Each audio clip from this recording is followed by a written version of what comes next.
Good day, everyone. How are you?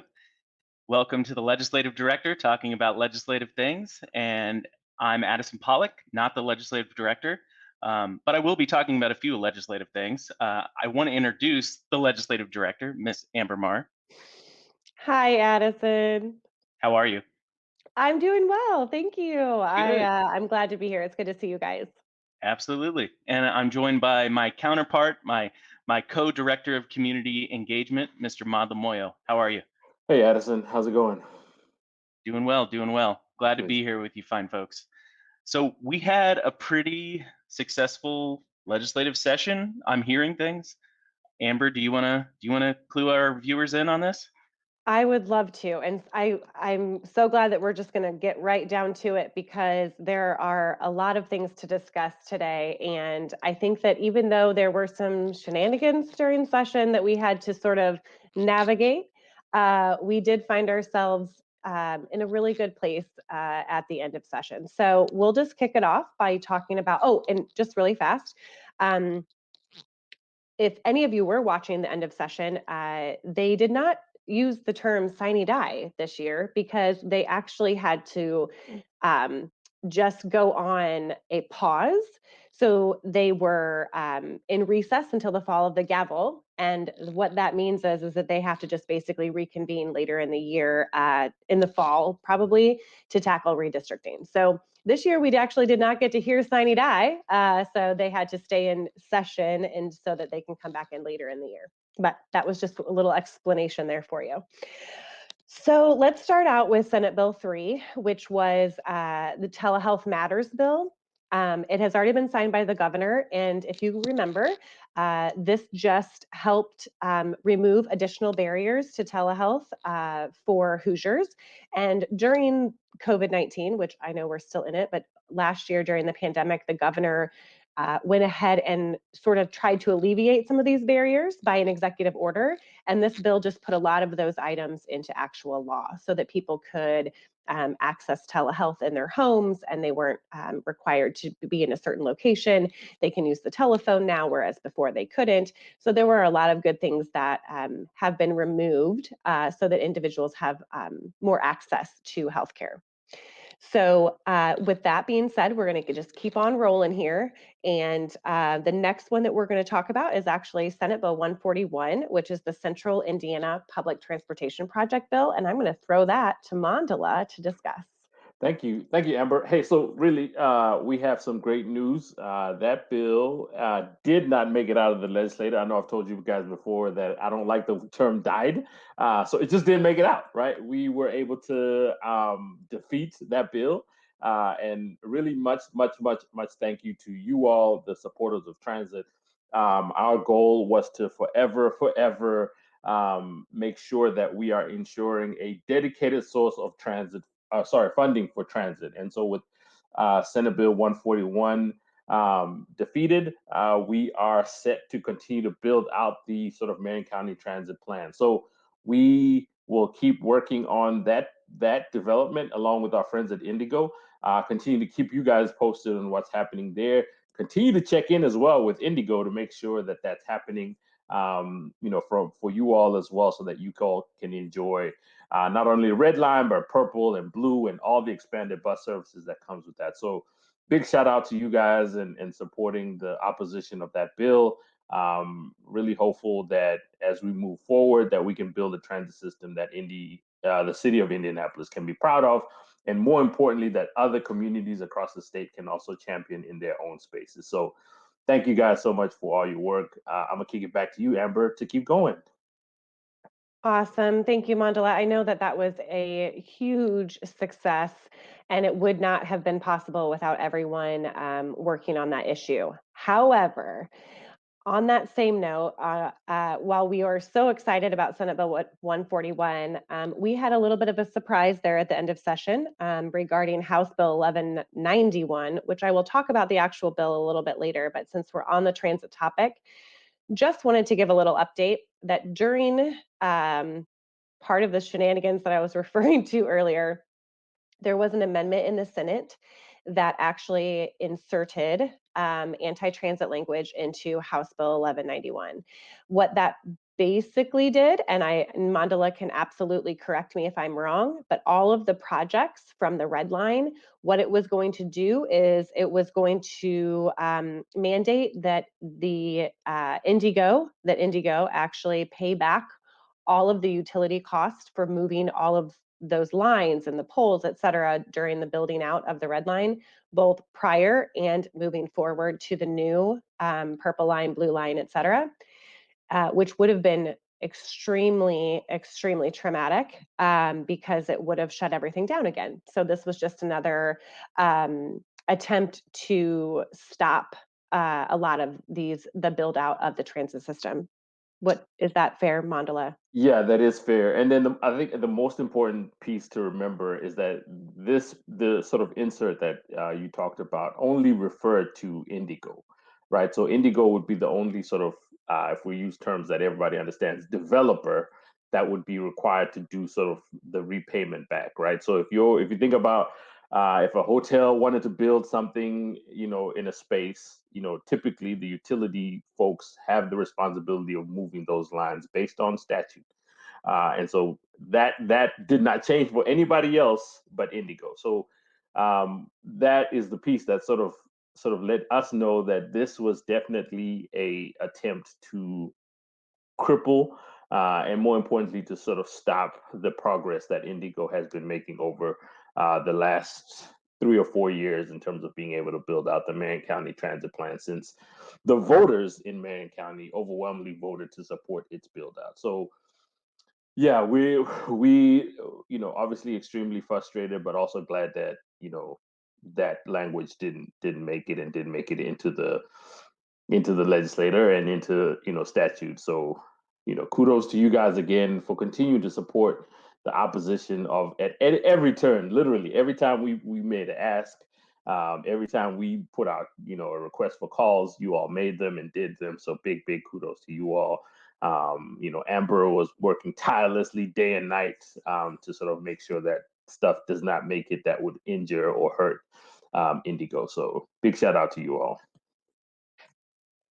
Awesome. Thank you for those additional comments, Mandala, because I think that was very important.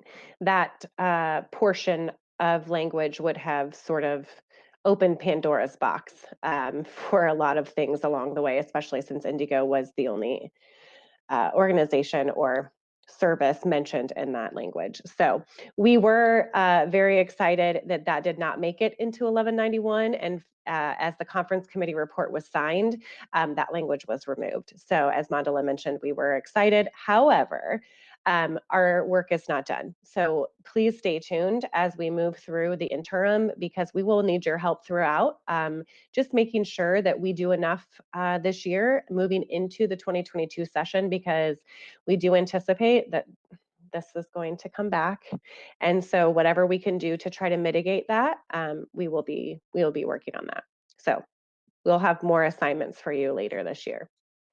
But moving right along, we also wanted to discuss Senate Bill 276, which was the powers of guardian after death.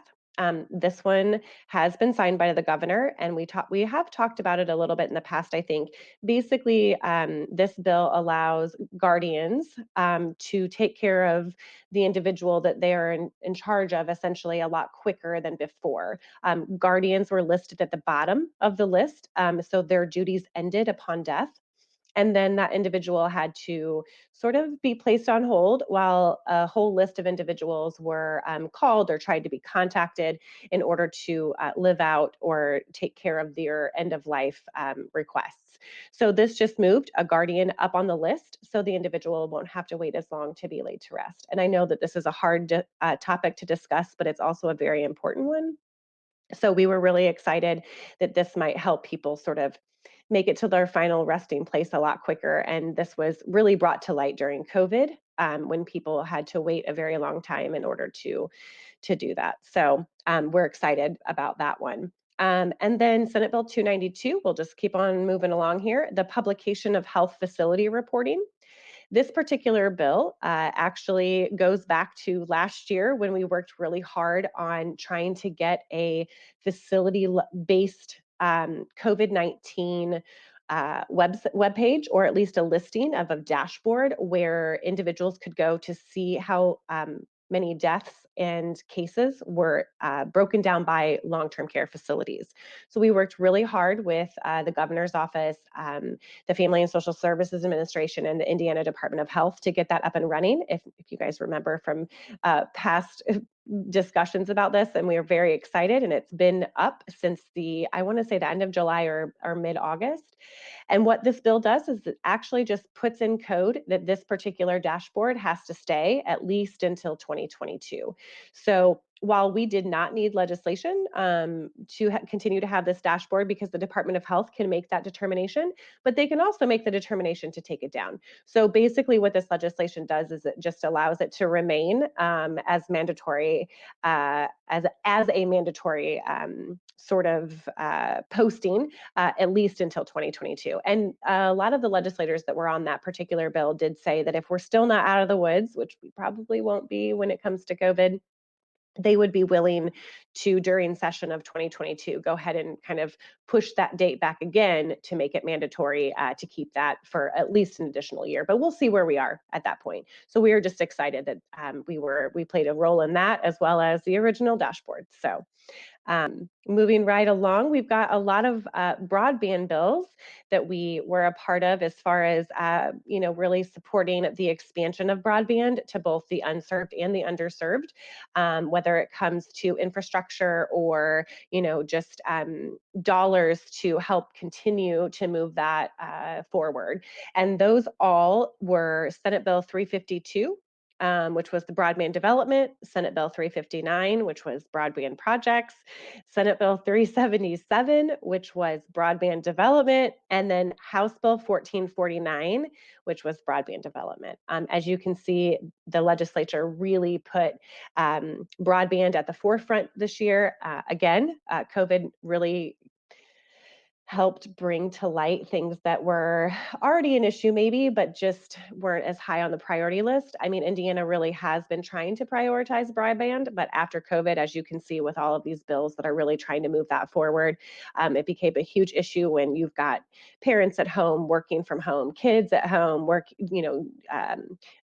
going to school virtually, just a ton of things happening while people are in the home. And a lot of people did not have access to broadband or couldn't handle all of that pull from everyone using the internet. So it's really important that we discussed speed and just expansion in general.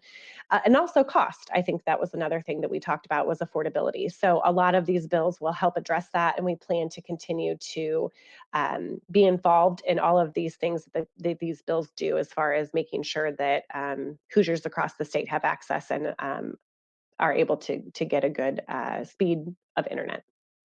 And also, you guys, if I forget anything, please jump in, because I know you guys have been helping me a ton on all of this. So No, You're I doing if was great. I saw yeah, Mandala no, kind no, of no. say something. I was gonna just say that, like, I'm really excited about what all this means for folks in terms of access to broadband, and what this means for the future of um broadband in Indiana. I know we have a long way to go, but I'm always sort of glass half full type of guy.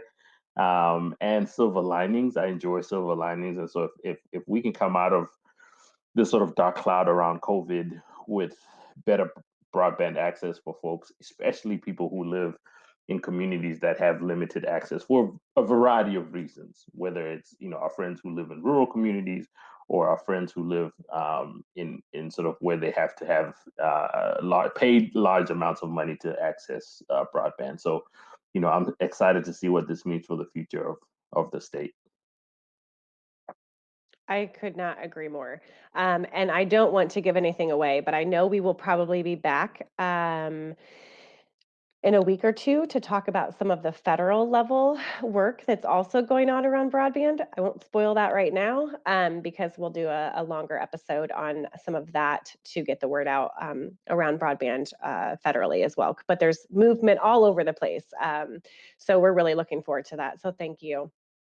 And then I think after talking about all of those things, oh, and the Senate Bill 352 and House Bill 1449 have both been signed by the governor, but we don't anticipate that the other ones, and they're just, the governor hasn't gotten to them yet. They are hopefully moving to his desk. They've been signed by everyone in the legislature that needs to sign it, but we're just waiting. He's got a lot of bills coming through toward his way that he has to sign. So we don't anticipate any issues. But then also we had I'm so sorry. Representative Van Natter filed House Resolution 31 for us.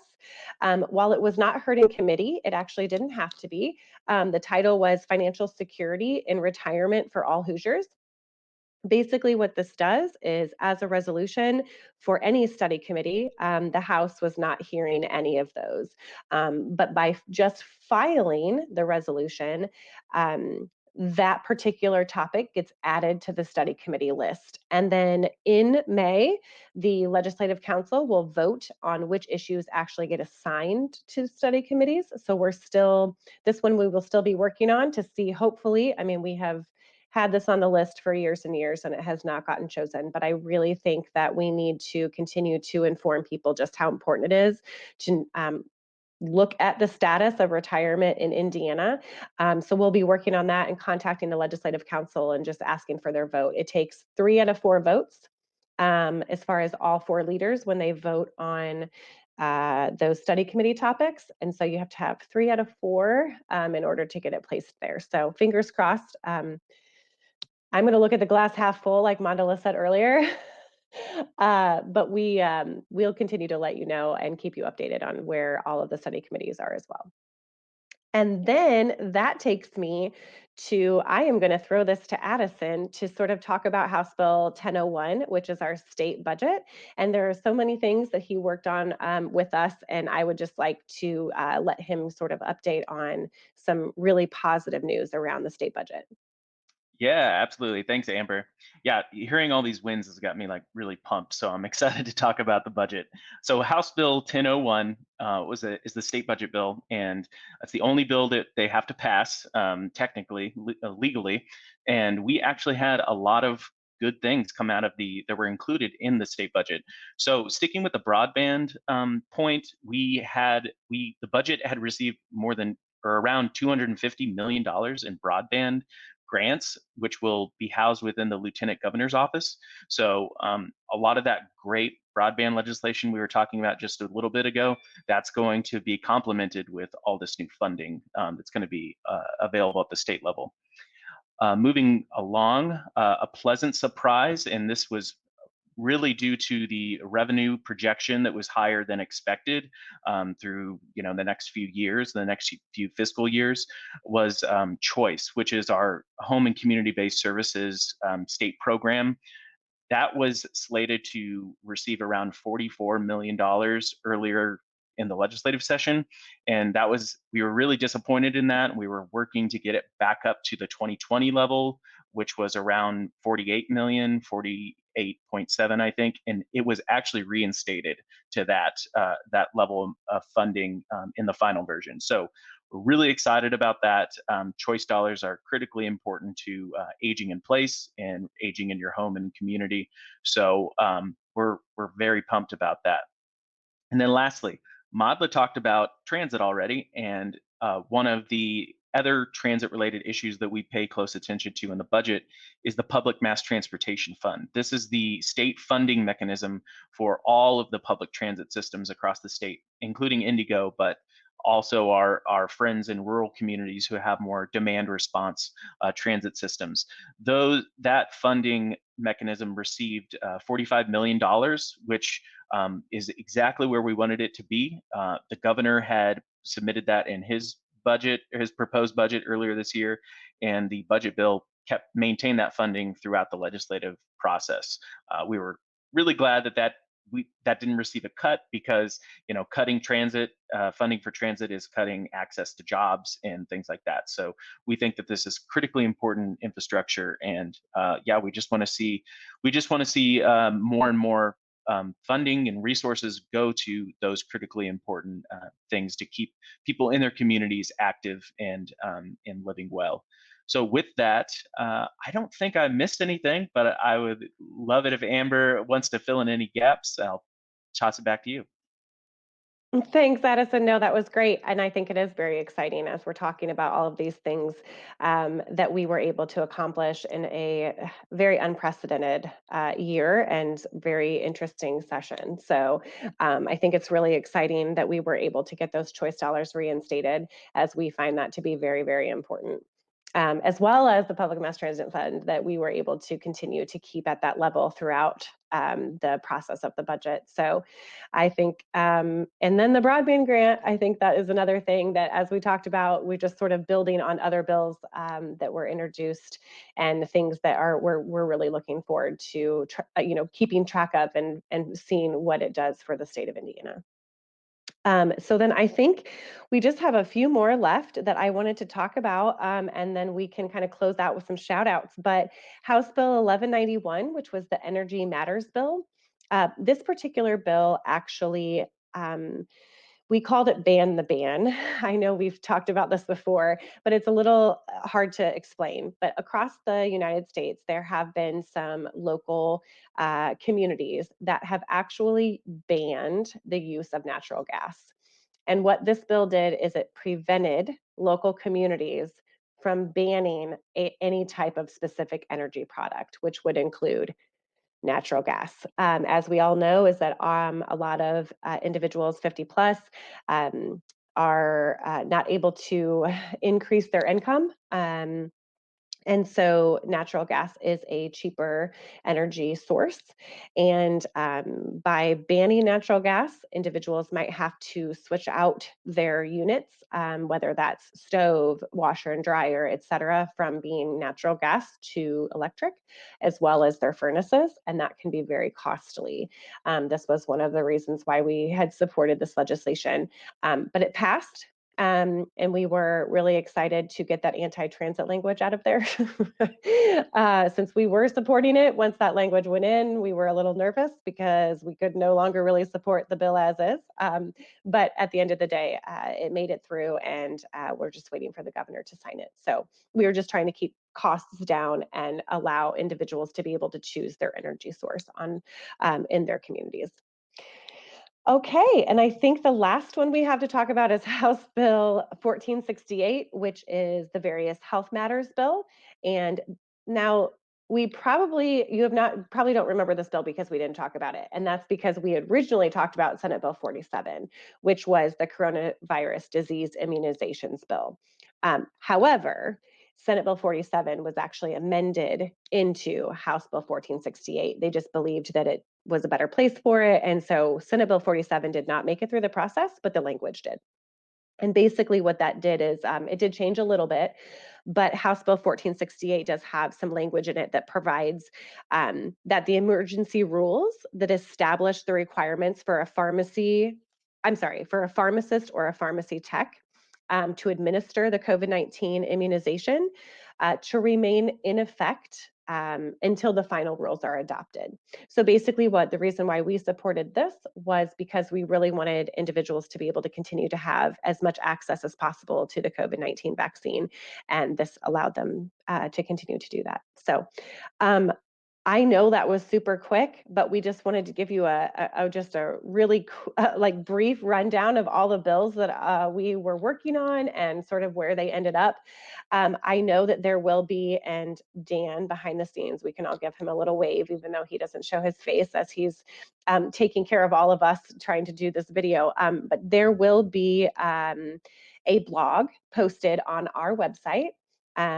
And that you can, and he's got the website up for us right there, www.aarp.org/IN.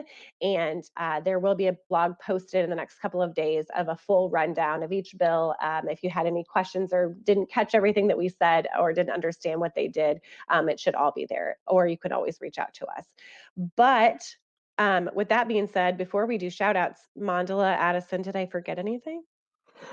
No. No, I mean, I think there were a couple of other things that just we were working on. There were some housing bills, some tenants' right to work that we, obviously we'll keep fighting for as we move forward. That just didn't, just didn't make it. And so yeah, there are a lot of things that we talked about, obviously our successes, but there are a lot of things that didn't make it. And we hopefully, moving forward, next sessions and sessions to come, that we'll be able to work on some of that stuff.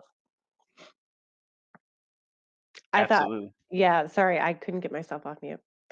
But yes, I agree with that, and I think that it's a good idea to point those things out, because just because we weren't successful, or things passed that maybe we didn't want them to pass, that doesn't mean we stopped working or trying to remove them. So, and Addison, did you have something else to add? I didn't mean to interrupt you. No, no, I was just going to say, the reason we were so fast today is because it had to be a lightning round because we had so many wins. So I just want to, like Manda was saying, let's think of it glass half full. We'll do better in the future on those things that were shortcomings. But um, you know, we'll make progress. We're playing the long game, so it's all good. Totally agree. Do we want to move into shout outs? Would love it. All right. Amber, let's start with you. Well, actually, you've been doing a lot of talking. Let's start with Manda. And Oh, then we'll, thank we'll you. get Yeah. to, we'll get to Amber. I'll give So you a break. yeah, thanks, Addison. My shout out is really simple. We've been talking all season long, all session long about transit. So I'm going to give a shout out to our friends at the Transit Drives Indy Coalition. Our friends have been doing a lot of great work to make sure that the broader public is aware of what's happening at the State House, social media, newspaper articles, all the things that just kind of help keep people informed about what's going on. So, Transit Drives Indy, big shout out to them. I'm not going to name names because I'm going to forget somebody. And so just big shout out to that whole team. And then, obviously to our friends at Indigo too, big shout out to, Inez and Cam and those folks and just being willing to make sure that they can be tested and put through some of the tough questions that they were, and handling it with grace, and being able to respond to the call. So big shout out to them as well. So those are my shout outs. Awesome. Thanks, Manda. I'll go ahead and then Amber can close it out with her shout outs.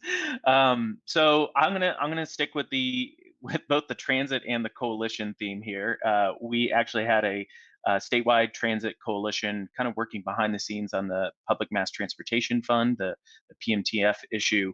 We had folks, in Gary, LaGrange, Evansville, statewide partners working on this, and I don't want to mention specifics either because I don't want to leave anyone out. But all I can say is that it was far-reaching across the state, and it represented both urban and rural partners. And I think that was a great way to approach the issue, and we were successful with that. So thanks, and I will give a shout out to Amber also, just for leading us through this entire session. It was quite the session, and she can speak more to that.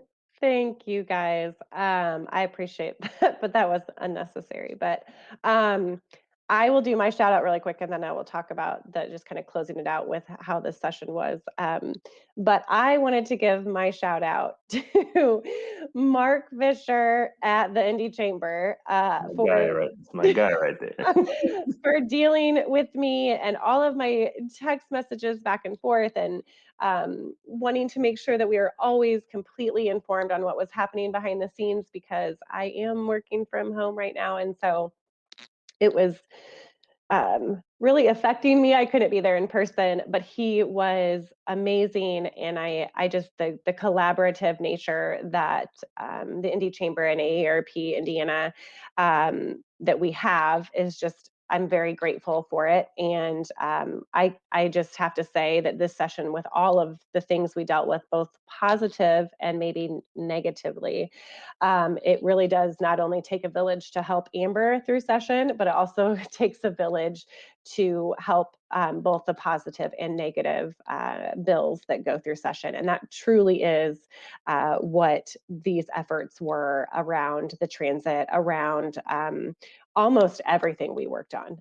There were so many organizations that came together, and whether it was a actual coalition or just an ad hoc coalition with people trying to stay in touch and help one another, it really did show this year that there's so many of us that work together to try to move things forward or not move them forward.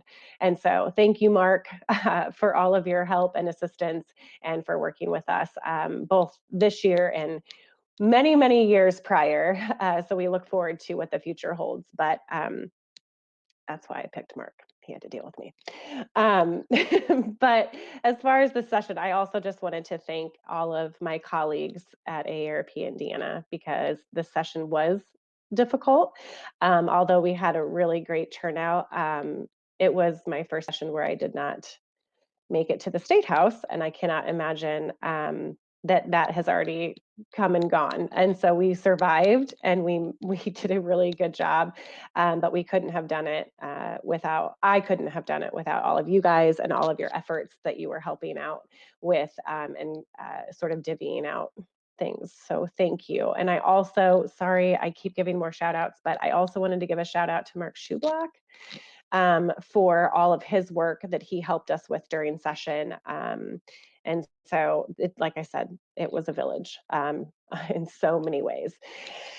But I'm grateful that I have you guys and that I work at a place like AARP Indiana. So, Yeah. and I would be remiss if I did not say a thank you to our volunteer legislative team as well, because they are a part of our family. And I love that Dan also mentioned Mel, because that was what was coming. And I was going to say that Mel also was a huge help with our legislative team and other session. I'm telling you, you guys, I could go on forever because this was a group effort, and we would never have had the success that we had if we didn't do it together. So I think I'm going to stop rambling now because Yeah, well, I was gonna say though, speaking of Mark Schublock, big shout out to him too. He started a new job this session, so it was yeah. helping Amber and starting a new job. So congratulations to him on the new gig. And really excited. Always fun to have him around and helping Amber and that team.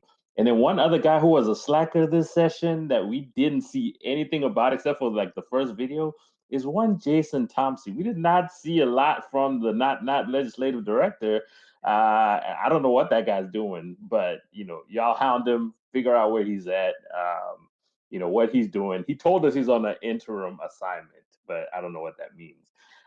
So we'll see where he's at. I don't know. Maybe he's working, maybe he's not. I don't know. Great question, Mada. Where is Jason? Where is he? Where has he been? Maybe we'll see him on the next episode. Who knows? Maybe. I don't know. He seems to pop in and out whenever he wants. So that's a great one. That was a great one. I wonder what he's doing. I don't know what Jason. I don't know what. I'll tell you what he wasn't doing is helping us with session. That's right. There you go. All right, folks. It's been a long session, y'all. So we getting goofy. Yep. Addison's like, wrap this up. I'm like, there's our program. Have a great day. No. All right. Any closing words, guys? I think I've said enough. Yeah. We're just joking, Jason. We're just joking. Yeah. No, we're not. Lots of love, Jason. Yeah, sure. We miss you. A lot, bro. A lot. All right. Well, thanks so much, everyone, and have a good one. We appreciate you tuning in.